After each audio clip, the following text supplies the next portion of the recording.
If everything goes according to the plan, then the next video on this channel will be with my new motorcycle. And that brings us to the question on what will happen to my RTR.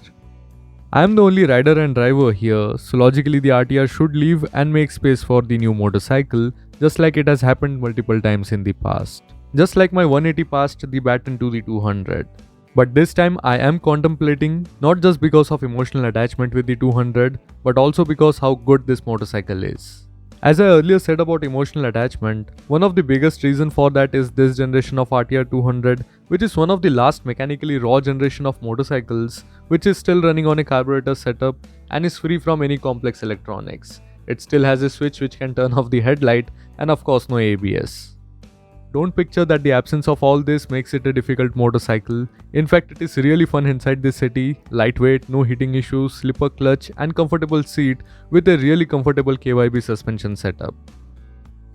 Surprisingly, all of this aids well on the highways as well, where the RTR has done quite a bit of interstate rides to different cities like Bangalore, Hyderabad, Indore, Ahmedabad, cities of Rajasthan and then some more, where it has always brought back happy memories, which also certifies the reliability in my case. And yes, the happiness is also because of the frugal drinking habits of the RTR 200, but if you are a high-speed enthusiast, then you will miss the 6th gear and will desire for better brakes.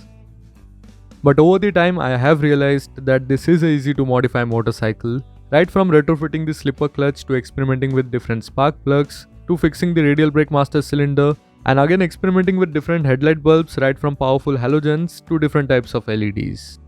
In today's day and time, keeping an extra vehicle is not easy. Mind you, it is not just about the parking space or yearly insurance, which is quite reasonable for the RTR, but I have experienced this in the lockdown period that a parked vehicle attracts more maintenance than a vehicle which is regularly used. Still, most of the spares and replacements are easy on pocket for this motorcycle. I know somewhere deep down I am trying hard to convince myself to keep the RTR by justifying with different reasons, and I don't want to spoil the mood of getting a new motorcycle by letting go of this matte black machine. This is something which I have decided after running things in my mind for a long time, and I thought of sharing that with all of you. So that's it for this video, and I hope you guys have liked it.